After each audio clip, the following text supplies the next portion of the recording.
老奴拜见殿下。起来吧。谢殿下。听说你这里有云梦鱼，是，来买2条。殿下开玩笑，回头让人给殿下送府上去。你这办的是官差，他不能不收钱。身为一个皇子，不能假公济私，这道理能明白吧？是，这老奴糊涂了。必安，给银子。不用，我请殿下吃鱼。哎，银子我出。不是这入账。回头我就入账。别回头了，这不有纸有笔吗？现在就记。哎，好。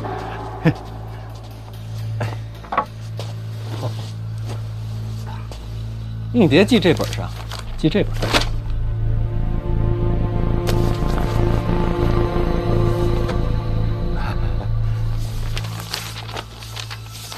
戴公公认不认识老金头啊？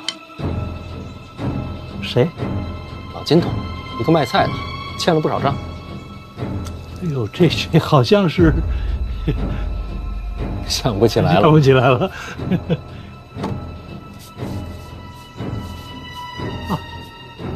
这老金头如果跟大人有关系，他所欠的账我可以一笔勾销。不用，已经没事了。哦，那就好，那就好。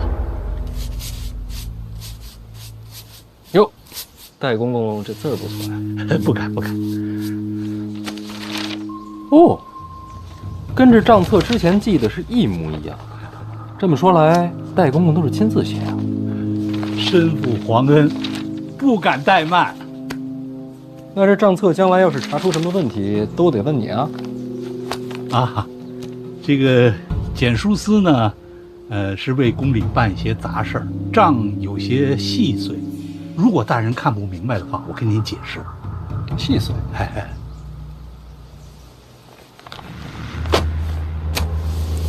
不是细碎，是大局。简书司就是买点菜，哪有什么大局啊？戴公公，国家兴亡，你们这些太监是不是有责？是吧？咱们庆国刚跟北齐大战一场，也是边军威武，大获全胜。简书司该不该表示？这边军的粮草不归简书司管。大局，往大了想。什么意思呢？简书司是不是庆国的一部分？是。那大战获胜是不是与有荣焉？有。与北齐一战花了不少银子，对吧？对。这大战平定，朝中缺钱，是不是这个道理？是。那咱们庆国人该不该共度难关？该。简书司该不该负责？该。该负什么责呢？国库空虚，到处缺的就是银子。简书司不想着为国解忧，反而变着法子贪钱，这合适吗？不，绝无此事。老奴为人最为老实，平时见着钱我都难受。大人一定是误会了。老实？我们监察院听说过吧？如雷贯耳。我们办案的手段，想必你也知晓一二。贪没贪钱自己知道啊。这账册查下去，是什么后果？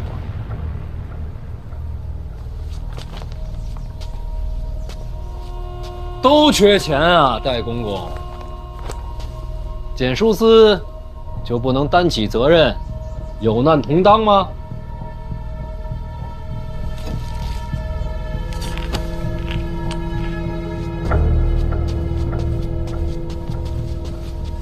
范大人，可不可以到后边说话？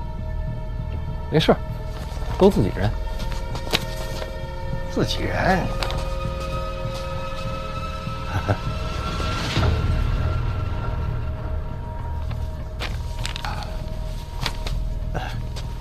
关于账目的事儿，这里还有一些补充，如果您不明白，可以回去自己看。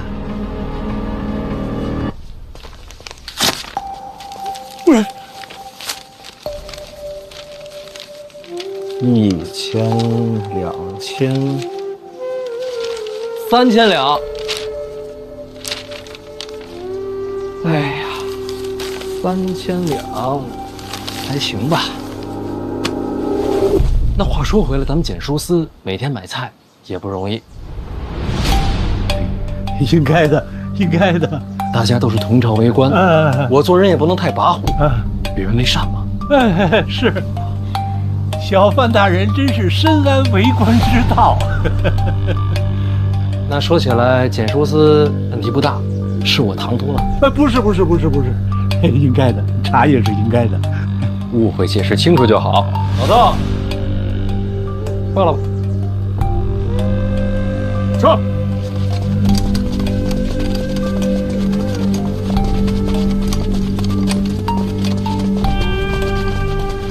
没热闹看了啊，咱各回各家吧。殿下那鱼你可别忘了啊！我一定给殿下送到府上去。殿下要不要找人送你回府啊？不用，回头去。好嘞，一定得去啊！等你消息。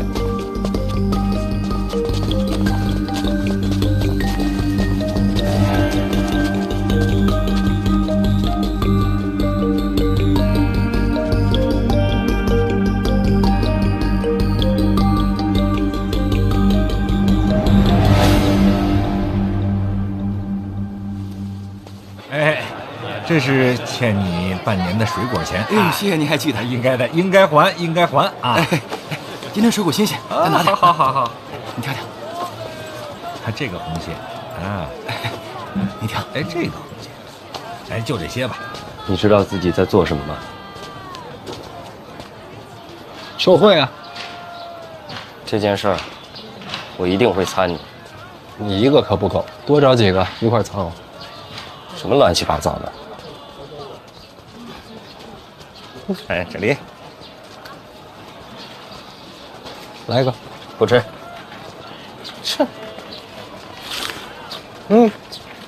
这弹劾这件事儿，归哪个部门管？除了监察院，就是督察院啊。督察院，御史言官，怎么样？关系好吗？你到底想干什么？我不是说了吗？多找几个人一块参我。辛苦您啊，把这个消息给我散出去。别人布陷阱，都是对政敌，你的好，给自己挖坑。拜托了，被参倒了没人救你。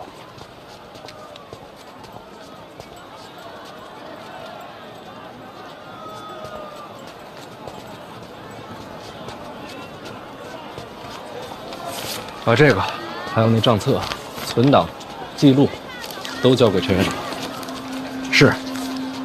啊，还有这个，如您所料，代公公给的。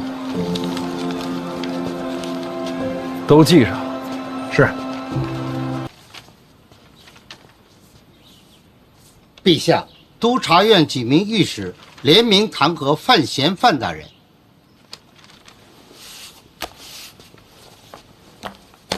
什么罪？弹劾范大人营私舞弊、私收贿赂、骄横枉法。把这个交给工部。等等，把这折子交给范闲。还要小范大人回话吗？不用，让他看看。遵旨。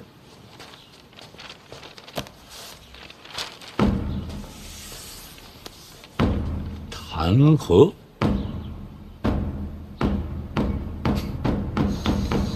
监察院提司范闲当众收取3000两贿赂，是法度于不顾；于大庭广众之下收取银票，胆大妄为，无视庆国法度，实为庆国之害。我等与其势不两立，是为国除奸。嚣张跋扈，目中无人，我可真是个王八蛋。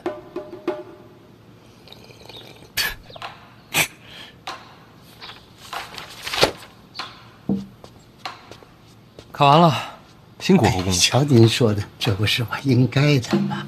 那我先回去了。哎，来，送一下侯公公。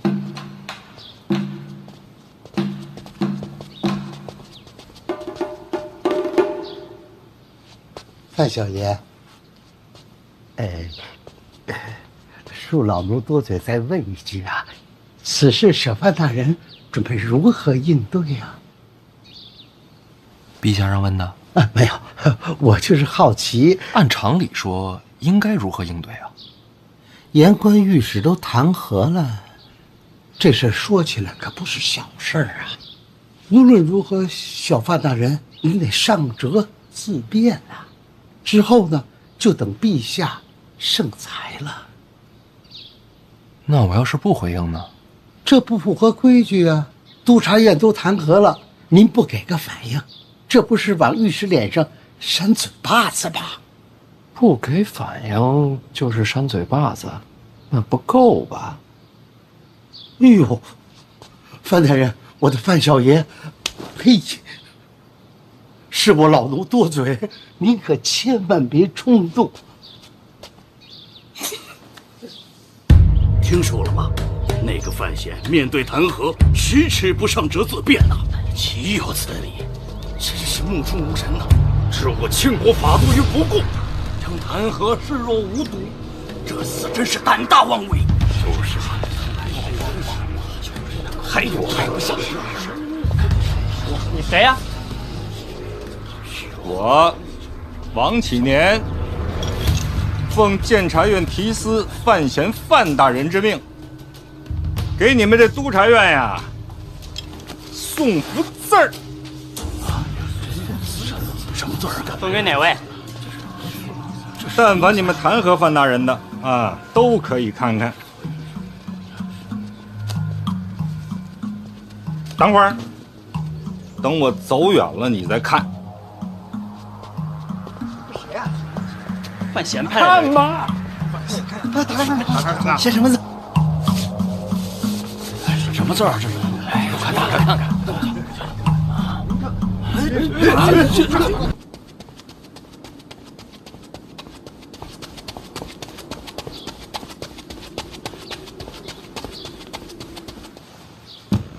范闲的自辩者入宫了，是。看来是撑不住了。其实已经晚了，此刻督察院那帮御史群情激愤，这自辩者写的妙笔生花也不一定能够收场。没有妙笔生花，一共才8个字。哪8个字？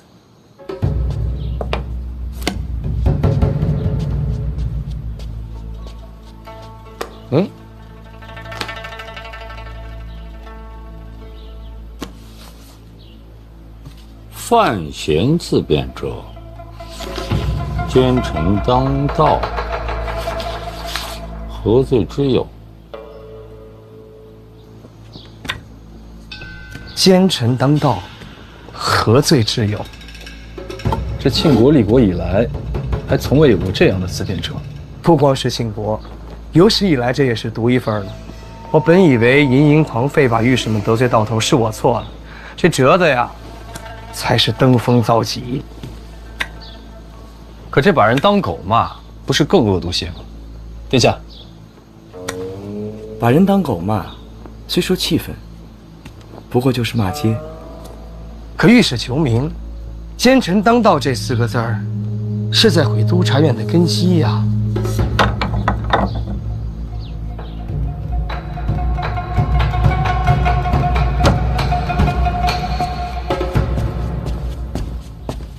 今日太甚！这字写的不错，是他写的吗？应该是监察院一处代笔。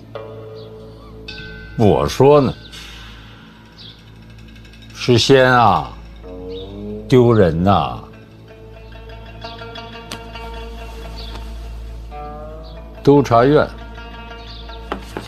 范闲，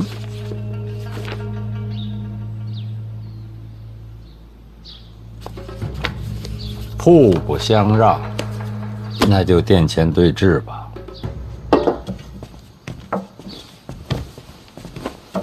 明日上朝，范闲和御史们殿前对质，旨意已经传下来。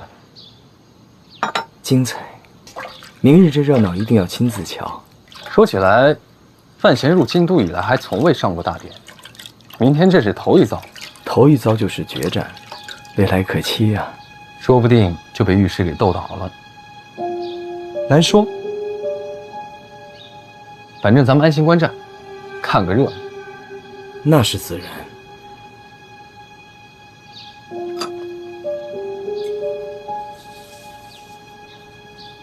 便安，在。抱月楼的卷宗准备好，明日我带上殿。殿下这是要帮着督察院裁死范闲？有备无患。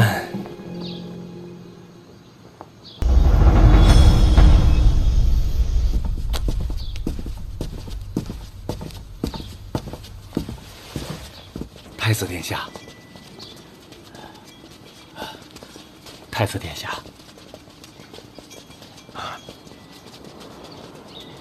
太子殿下，太子殿下怎么在这儿站着呀？等你啊！专门来看我笑话？你何必呢？没懂。知道为什么没有人愿意跟御史为敌吗？这些文人言客，你跟他们比，赢了没好处，输了万劫不复。为什么要跟他们一般见识啊？没准过一会儿我们就化敌为友了呢。那我就把脑袋拿下来给你当球体。太子不必如此客气。总之一会儿多加小心，实在不行先退一步，我帮你求情。那倒不必，不过我确实有一事相求。说说。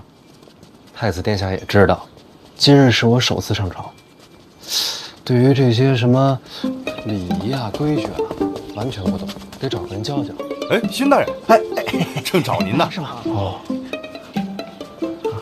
辛大人，是必须得再跟您说说。秦雄，过来过来。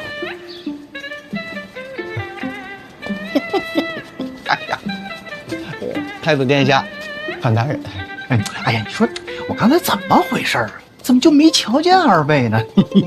你陪范闲入殿。礼仪上有什么不懂的，多指点。啊，求之不得，求之不得。那好自为之。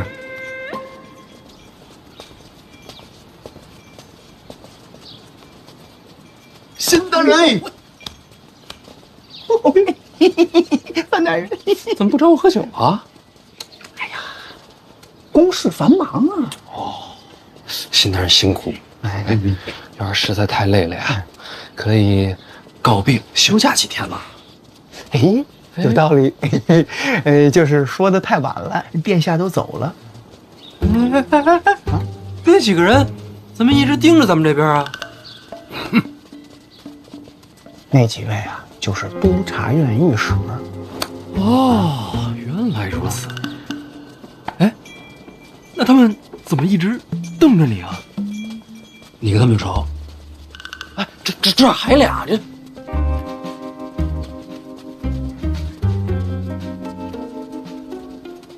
范大人，问您说实话，现如今谁跟您站一块儿，谁跟他们那几位有仇，谁跟他们不共戴天。辛大人放心，一会儿到了殿上啊，您安心看戏就行，千万别听我说啊，克制，克制，再克制。我尽力啊。这个，范大人啊，我多句嘴啊，这个督察院御史啊，憋了这些天的怒气呀，要放大？什么？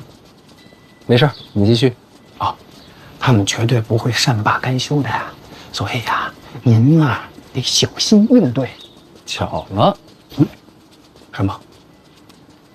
我也没打算善罢甘休啊。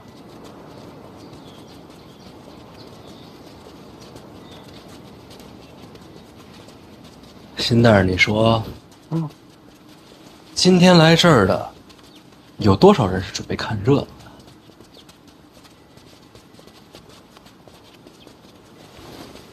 的？恐怕都是。那要是看热闹的人自己成了热闹呢？走吧，上殿。范大人，您到底要干什么呀？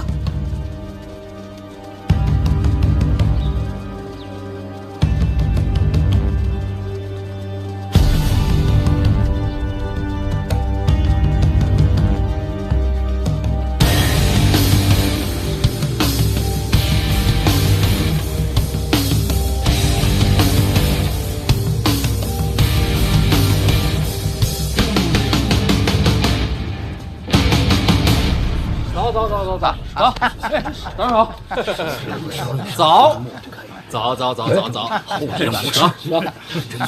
啊，各位同僚，早上好。范大人，陛下还没到呢。哎，你看没？你看这一片儿呢，都是文官站的地方。哎，待会儿啊，您呢就站那儿去，站那儿。哎，我呢站那儿。你先过去啊。来啊，这不还没来呢吗？聊会儿。聊会儿呢。早上吃的什么呀？啊，西施那肉饼不错。嗯。哎，我瞧着这好像也不是最大那个店吧？是还需等陛下定夺。没错。陛下呀，嫌那个正殿啊太大了，人又站不满，说话又听不清，所以上朝呢就换这儿啊。原来如此。那我先过去了。哎。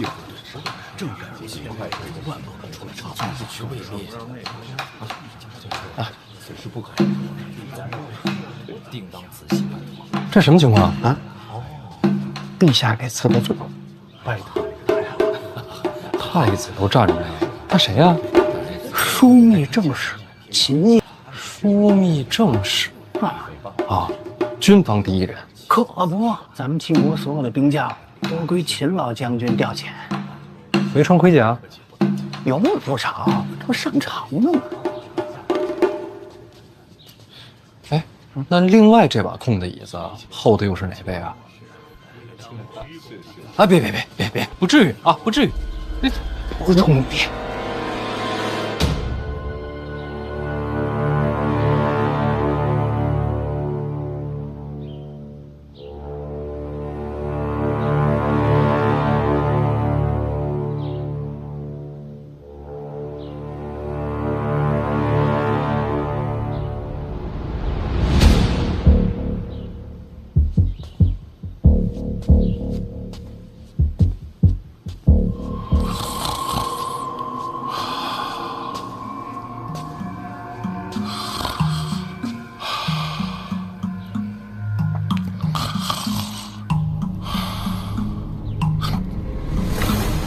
别睡了，都看着呢。啊，林相来了，我没睡，醒着呢。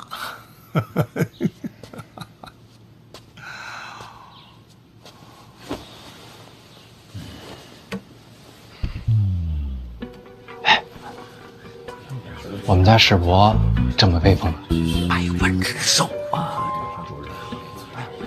范大人，你看我这是我的位置，我就站这儿了。您的位置在那儿呢啊，您站那儿去，我就不陪您了啊。哎，龙椅呢？啥？怎么不是龙椅啊？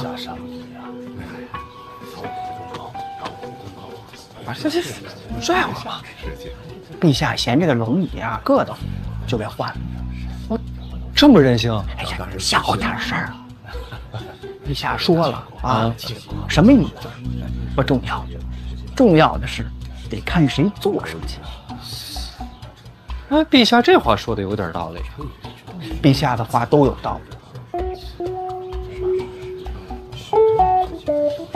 哎，所以说起来，这殿上除了陛下以外，能坐的只有这2位。3位啊，这不是2把椅子吗？确实是3位。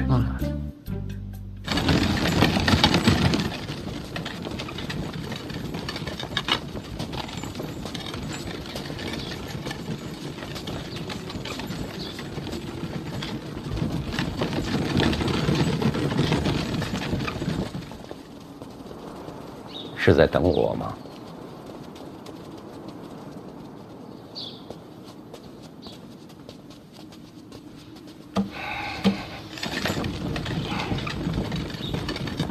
你们闹的哪一出？此话怎讲？范闲的思辨辙是不是你教他的？孩子自己的主意，你就没煽风点火？真没。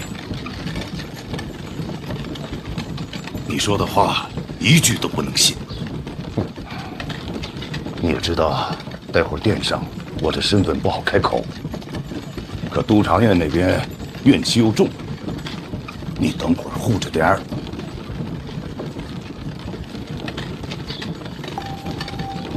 怎么不说话？没法说，一句话都不行。你少来这套！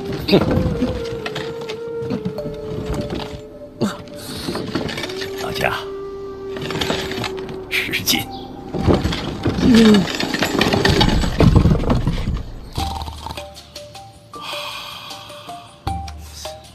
这秦老将军一直这样？哎，咱别拿老将军打趣行吗？我就问问他们，这也不行。范闲，是我，您是？我读过你的诗集，也欣赏你的文采。不是我写的。我知道，仙人入梦，传你诗文。也不是什么仙人，是另一个时代。读书人应该知道克明俊德，你怎么不明白这个道理呀？不管你身后有何依仗，不管你的文采有何经验，我今必正国法，扫除奸佞。阁下是？这位便是左都御史赖明成。殿下，赖大人是督察院第一名士，人品学识都令人钦佩。赖大人留着点力气太合适。殿下见笑了，孰忠孰奸，一会儿便见分晓。哎，人品没问题，就是不懂得变通，要不然怎么会一直坐镇督察院？哎，今日打算如何应对啊？臣是老实人，自然老实应对。老实人，老实人好。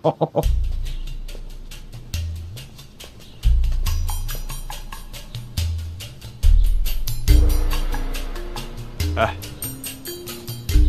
拜见太子殿下。二哥，切莫客气，太客气了，容易伤了情分。殿下这话说的我心里暖洋洋的。别烫着就行。这句话又凉了，凉这么快吗？与太子共勉。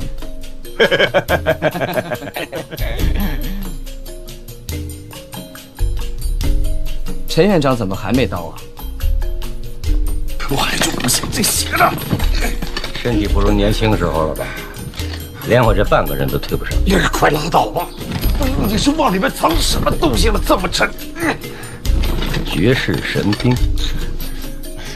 你说的话一句都不能信。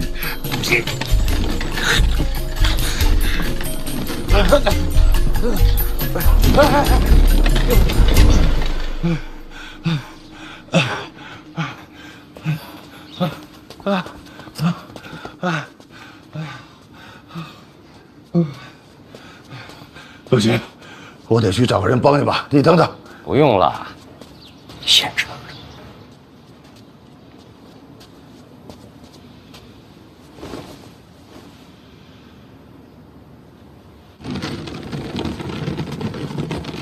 院长，殿下也来了，我来吧。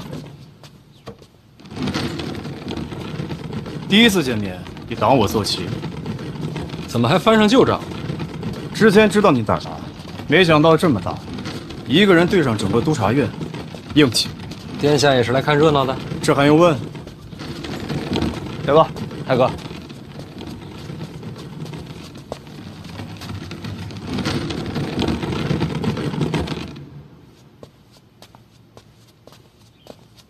您怎么一头汗啊？待会儿可别动手。放心吧，我又不是疯子。什么情况？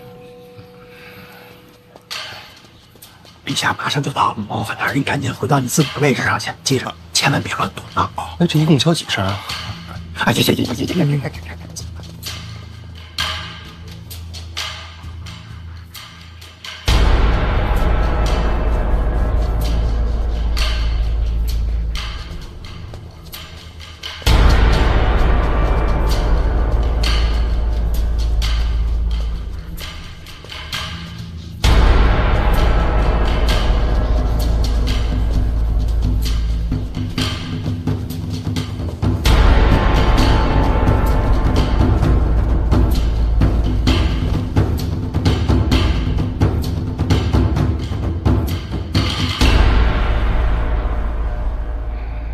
诸位，督察院的事儿都知道了吧？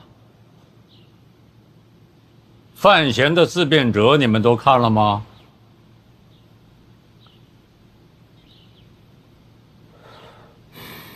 没看。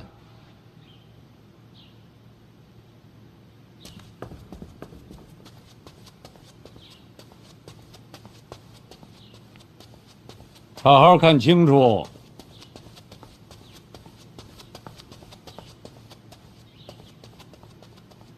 都看清喽。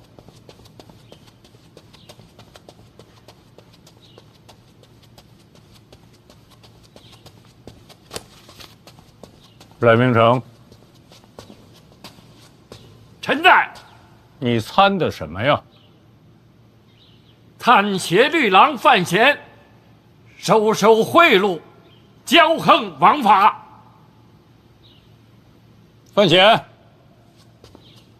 臣在。你认罪吗？臣无罪可认。所谓收受贿赂、骄横枉法，臣不知从何说起。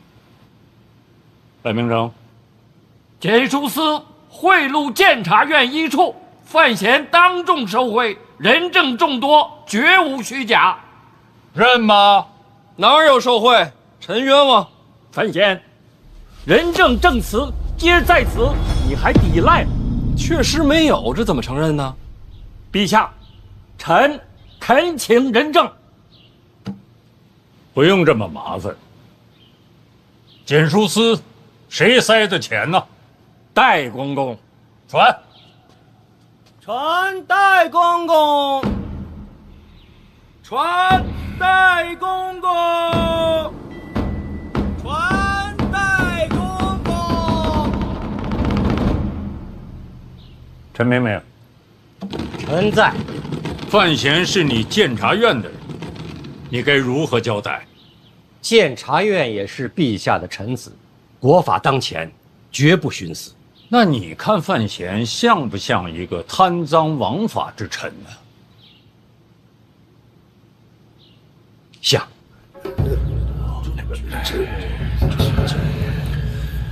不瞒陛下，臣主持监察院以来，看谁都像是不法之徒。你听听，这说的什么话？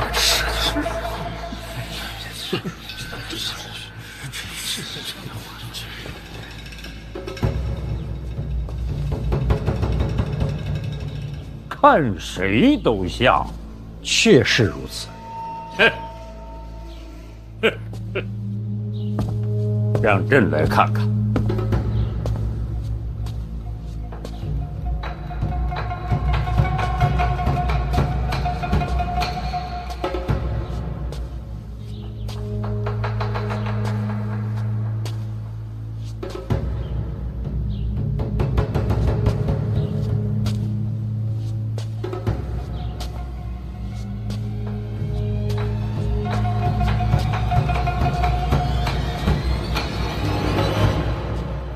你看林相像吗？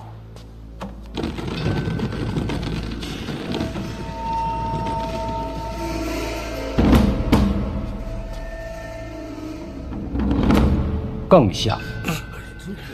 林相怎么会是不法之徒？听说。陈院长，好眼光。老衙混话，您多担待。林相。陈院长不过跟你开了个玩笑。臣喜欢玩笑。你们俩都跟范闲太亲近了，说话不算数。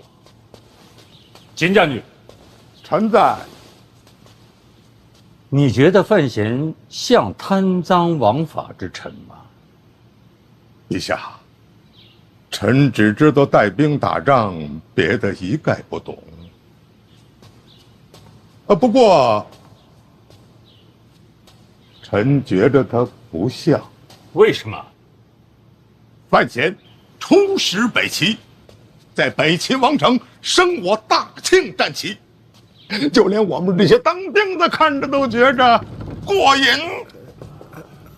确实，没错，我也听说了。是。这样的风华少年，不像是坏人。多谢秦老将军。我也就是实话实说。听说你小子勾搭北齐圣女，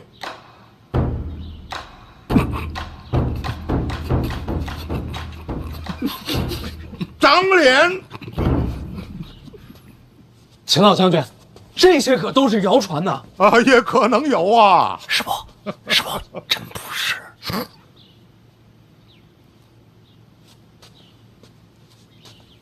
我就是胡说八道，您别往心里去呀。了然。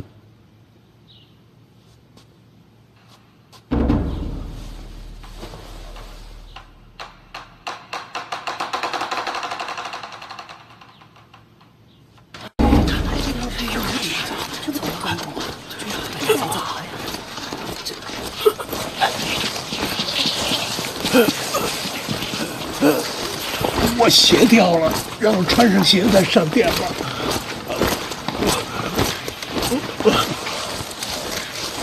殿前失仪，诸位也会受到牵连。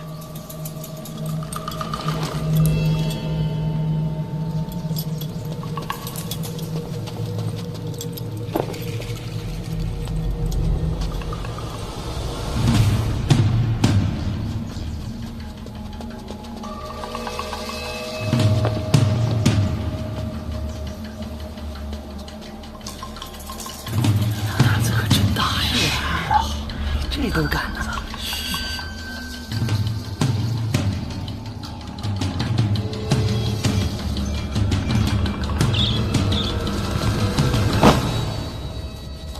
老奴拜见陛下。赖明成，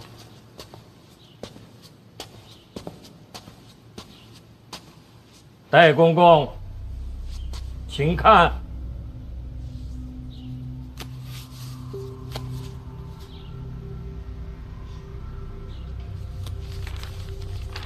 此为证词，监察院一处查封了简书司，戴公公当即赶到，塞给范闲3000两银票。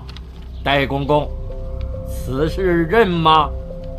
不是这塞银票有当众塞的吗？听着就不合情理，是吧？他封了信，封了怎么知道塞的是银票啊？范闲直接拆了，他不仅拆了，而且还报了数额。此事在场之人皆亲眼所见，收钱收到了这种地步，可见范闲的气焰何其嚣张！看我干什么呀？问你呢？回话。戴公公，铁证如山，你要想清楚。戴公公，莫慌，不就是3000两吗？简书司隶属后宫，这点罪名动不了你。3000两，3000两只是冰山一角。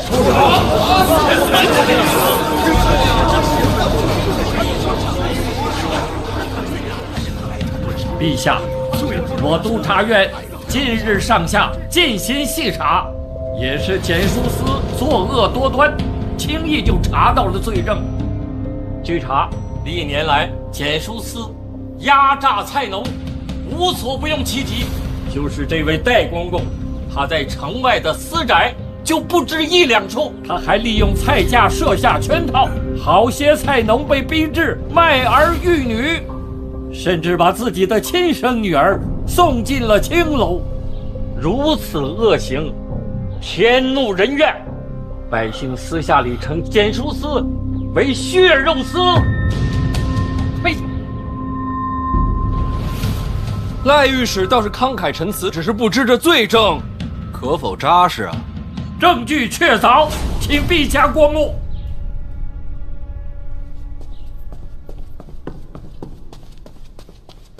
赖御史，林相，我大庆法度森严，刑部、大理寺乃至府衙各掌其职，就算臣子枉法，也该按律彻查，哪有将罪证递到陛下眼前的道理呀？林相，你的意思是朕不该看这个折子是吗？陛下万圣之君，没什么看不得，只是臣领6部，有违陛下分忧之责。若烦劳陛下，长此以往，只怕6部懈怠，法令不彰。有道理，朕不该看。林相错了。第一，简书司隶属后宫，自当盛裁；第二，我督察院有弹劾百官之责，将罪证呈于陛下，不算逾越。还有第三吧？这第三，6部皆由林相辖制，简书司一案，我参了范闲。众所周知，范闲将是林相的女婿，林相理应避嫌才是。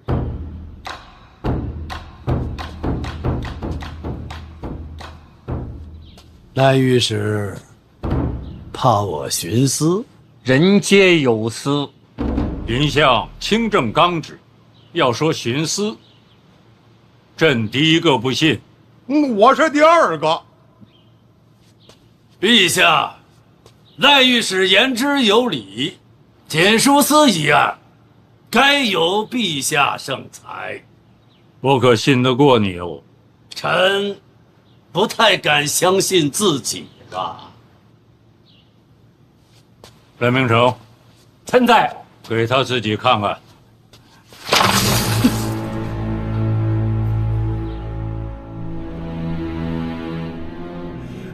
老奴错了，陛下开恩呐！老奴愿倾家荡产，将功补过。陛下，他认罪了。灰飞烟灭。押此去。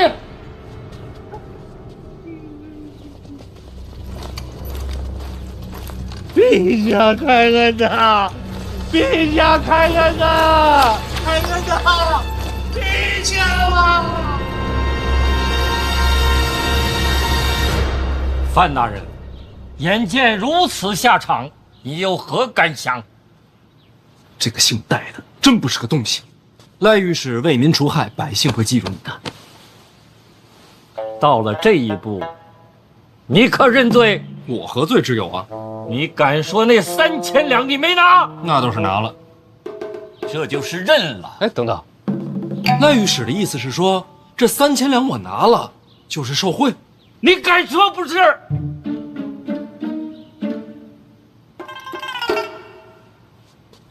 赖御史啊，你怎敢诬陷皇子啊？你胡说什么？那天在简书司，我是不是当众收的银票？正是因为如此，才能把铁证坐实。那我问你，殿下是不是也在？殿下也在。殿下是在的。我若有违国法，那事情过去这么多天，殿下因何不参我？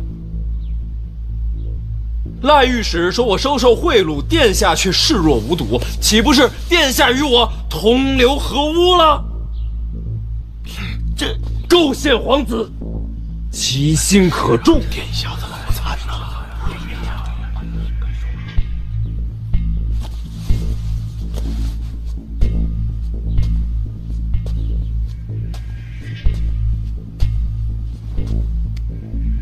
儿臣当日的确是在检书司。你看到他拿钱了？看见了。正如赖御史所言，收这3000两与国法不容，儿臣本该参范闲一本。那怎么没参呢？因为我相信你。范闲才华经世，入京都不久便有了诗仙之名，更是身担监察院重任，可谓是前途似锦。儿臣想来想去，又不觉得这样的人会为了3000两自毁前程。如若他私下如此，儿臣知道了必定参他一本。可他当众收钱，就有些匪夷所思了。儿臣以为他定是另有所图，因此也就试着再等等，再看看。说得好，殿下方才所说的，正是我想说的。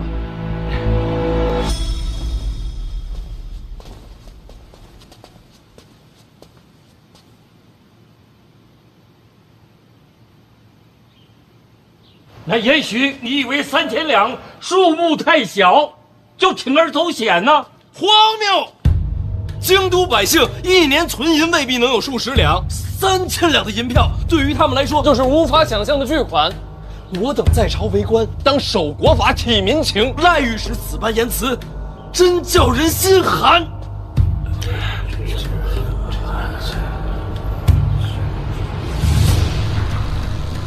那可是这3000两你收了呀？是啊，你真的拿了？对呀，赖御史钓过鱼吗？没有鱼饵，鱼会上钩吗？你故意收贿赂，是让检书司上钩。实不相瞒，检书司种种恶行，我也早就看在眼里。为国除奸这想法与赖御史不谋而合，心有灵犀，说的就是咱们俩。你们看，范大人真是巧舌如簧啊！事实就是如此啊。那你说你也在查检书司，可有实证？3000两银票一拿到，就转交给陈院长了。要查检书司的想法，也和院长说过。当真？当真。这不就成了个误会了吗？本来就是个误会。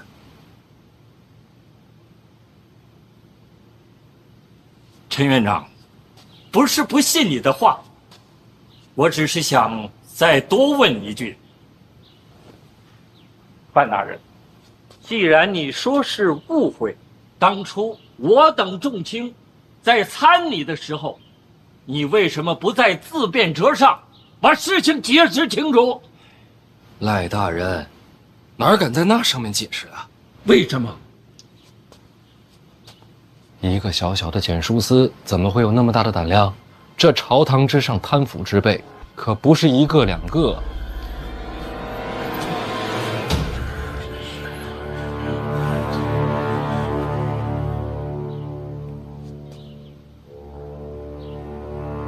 那你也怀疑我们督察院？不只是督察院，下至百官，上至皇亲，我呀，谁都不敢信。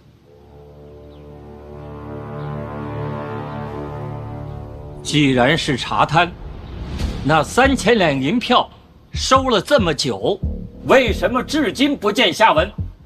要不是我们督察院，恐怕检书司到现在还会安然无恙。是我犹豫了。犹豫什么？查贪是应该的，但问题是能查多久，敢查多深？怕了？不是怕，是担忧。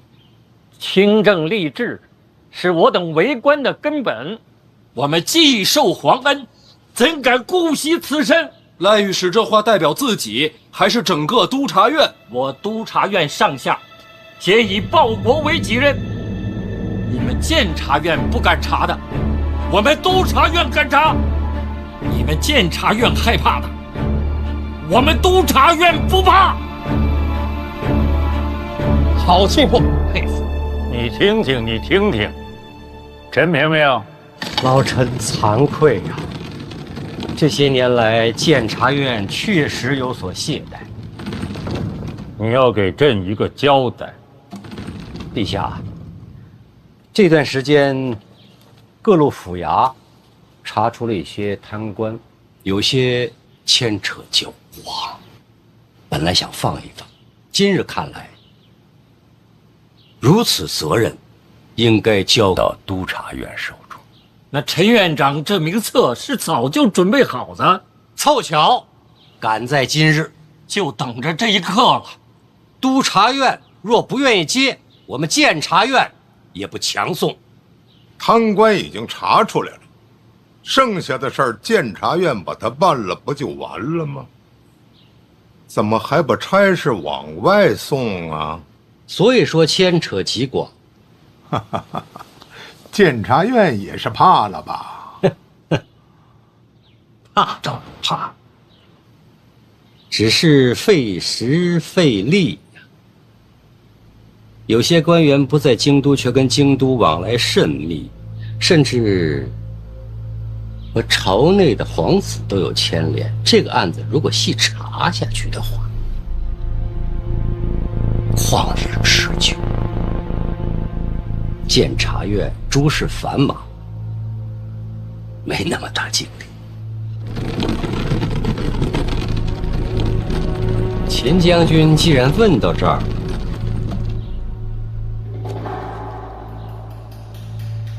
是不是要看看这？哎，别！本人不识字，也看不懂，不看。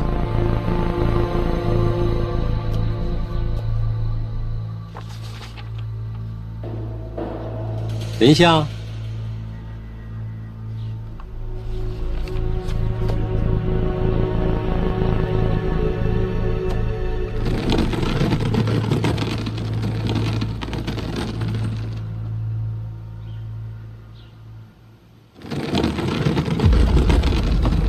无人敢接。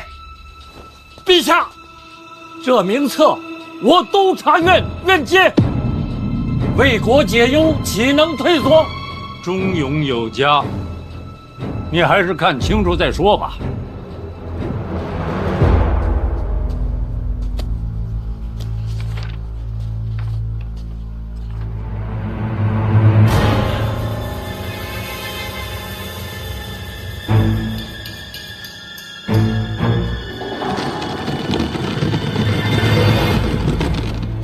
陛下，臣忍不住有话说。启禀陛下，赖御史一腔忠肝义胆，叫人心折。只是此事若真与皇子牵连，只怕赖御史撑不住这重担呐。有国法在，有何撑不住？查明真相，是还皇室清白。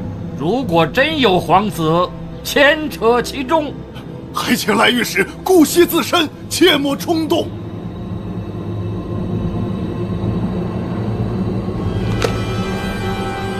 陛下，如果真有皇子牵扯其中，我督察院也要彻查到底。天降御史，不畏宗亲，为我庆国铲除奸佞，清正吏治，此乃庆国之福啊！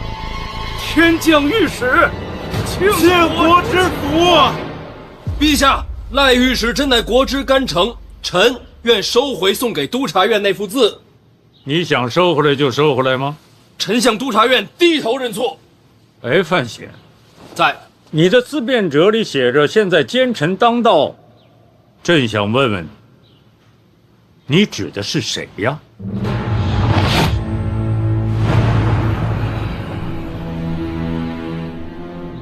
自然是天下的贪官污吏，绝不是督察院诸位御史。赖明成，臣在。好好办差。陛下，臣愿还我庆国一片云散天晴。朕很期待。像，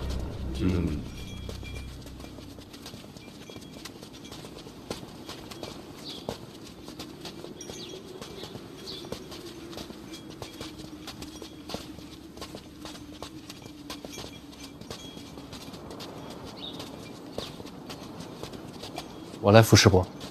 也没这么老。世伯的官威，非常人所能及啊！想借多少人？啥？想借督察院彻查老二。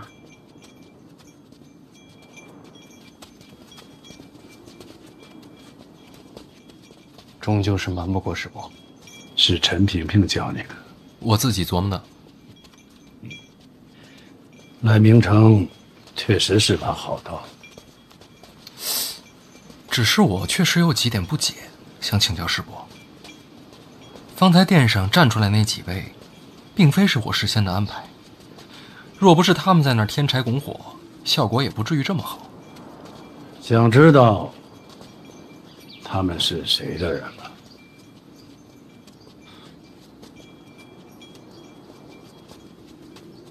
是您的安排。可是您怎么事先知道我要针对老二呢？这么多年的相位，倒也没有白做。这几位站出来，不会牵连到世伯吧？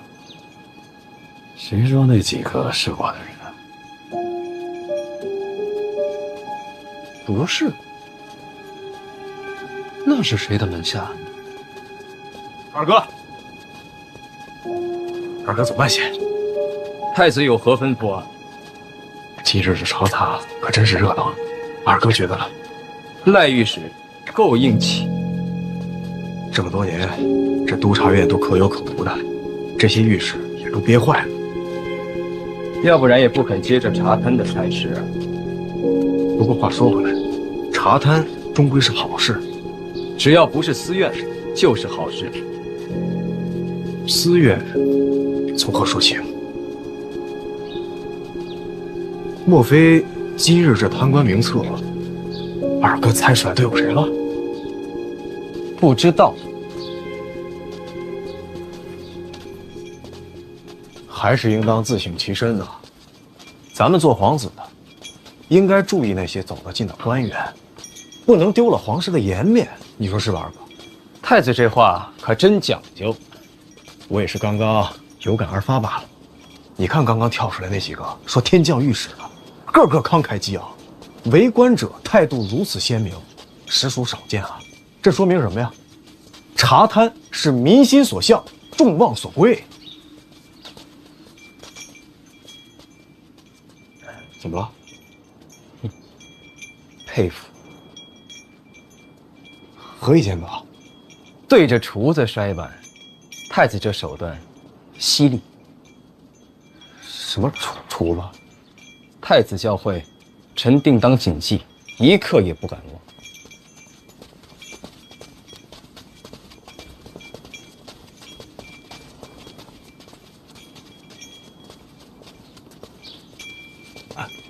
殿下，啊，咱们接下来是不是得帮着赖御史一些？咱们什么意思啊？殿下，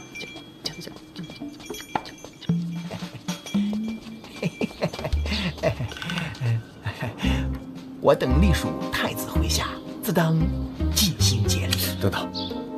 督察院那几个一根筋非要自己办案，咱们看戏不就好了吗？为何要亲自下场啊？看什么？那几位，不是殿下您的意思吗？不是，你说哪几位啊？煽风点火啊，夸天降御史那几位啊？怎么就我的意思了呢？他们不都是太子门下吗？不，什么叫我门下呀？一直都是啊。那我怎么不知道呢？这就对了，啊，这个投效太子者众多，就是这几位吧，职业清闲啊，没大用处。应该还没有机会和殿下见面。那几个真是我门下？千真万确啊！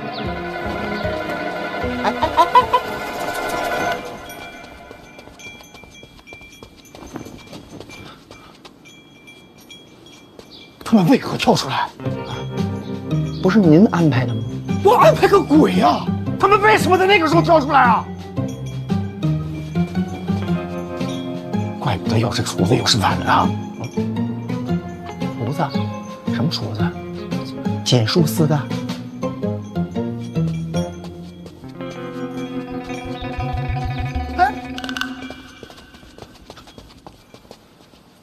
太子门下，听您的调令。操也不难，师傅厉害，美女厉害。回来这么多天了，也不去看婉儿一眼，怎么？北齐圣女不让你去？师傅，传闻可不能信啊！我跟那圣女，我跟婉儿，我的为人您是清楚的。别跟我说，跟婉儿解释去。不是我不想去见婉儿，实在是回京之后诸事繁身，一刻也脱不开身啊。要不是借口，师傅，确实有难言之隐，与北齐圣女无关。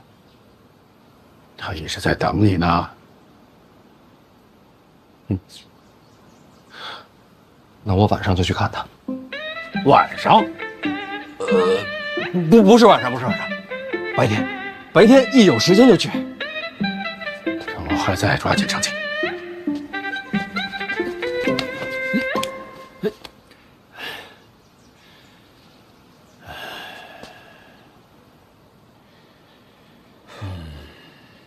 吓我一跳，您这身子骨可比我硬朗。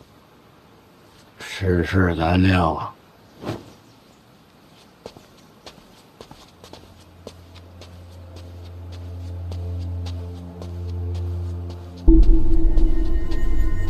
范闲这么能折腾，是不是你教的？不是，是他自己琢磨的。论他的年纪这般年轻，能有这心思也不错。自从范闲进入京都，没让人失望。你的腿没事吧？站久了腿酸，没事，没关系。以后在殿上专门给你设个座。千万别，臣受不住。范闲进范家祠堂啊，不进也好，就他的性子，先别拜了。进不进祠堂也不要紧，还是姓范。至于闯祸嘛，臣多教他。真惹了事儿，臣给他担着。陛下，你看他就是这个脾气，也就是陛下能体谅的。